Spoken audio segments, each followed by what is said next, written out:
আরজিকরের নৃশংস ধর্ষণ খুনের 120 দিন পার। আজ সুপ্রিম কোর্টে আরজিকর মামলার শুনানি। সিবিআই নতুন কি তথ্য পেশ করবে আদালতে, নজর রাজ্য তথা গোটা দেশে। বিচারের অপেক্ষায় অভয়ের পরিবার। আজ সুপ্রিম কোর্টে শুনানি রয়েছে, আরজিকর মামলার শুনানি। যথেষ্ট গুরুত্বপূর্ণ এই শুনানির দিকে গোটা দেশের নজর রয়েছে।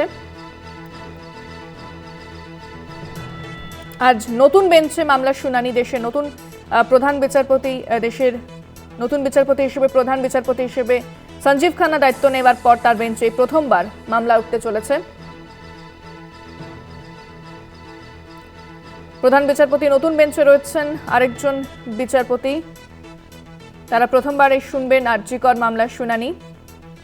গত 4 মাস ধরে শীর্ষ আদালতে মামলা চলছিল অবসরপ্রাপ্ত প্রধান বিচারপতি ডিওয়াই চন্দ্রচূড়ের বেঞ্চে, এবং সেখানে ছিলেন বিচারপতি জেবি পারদিওয়ালা ও বিচারপতি মনোজ মিশ্র।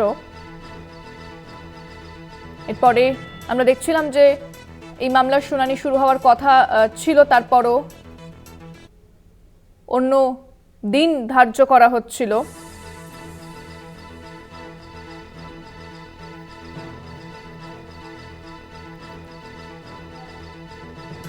সাতই নভেম্বর এই বেঞ্চের শেষ শুনানি ছিল, কারণ তার পরের দিন অর্থাৎ 8ই নভেম্বর ছিল প্রাক্তন বিচারপতির প্রধান বিচারপতির শেষ কর্মদিবস। আজ নতুন বেঞ্চই মামলা শুনবে। বিস্তারিত জানবো, ফোনে রয়েছেন প্রতিনিধি পল্লব চট্টোপাধ্যায়। পল্লবদা, কখন শুনানি শুরু হচ্ছে, কি জানা যাচ্ছে বিষয়? না, এক্স্যাক্টলি সময় বলাটা সম্ভবই নয়, কারণ তালিকায় আছে, কিন্তু কখন কখন নেবে এটা বলা খুব শক্ত। কারণ আগের মামলাগুলো শুনানি কতক্ষণ চলবে তার উপর নির্ভর করে। তবে আজকের শুনানির ক্ষেত্রে একটি বিশেষত্ব আছে, সেটা হচ্ছে 7 নভেম্বর যখন এই মামলার আগের শুনানি হয়, সেদিনকে তৎকালীন চিফ জাস্টিস চন্দ্রচূড়ের সঙ্গে আরো 2 বিচারপতি কিন্তু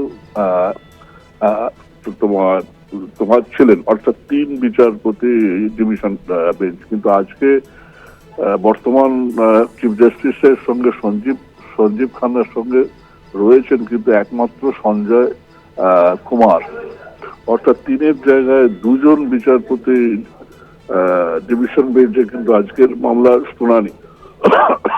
এই বিষয়টি নিয়ে কিন্তু আইনজীবীদের মধ্যে একটু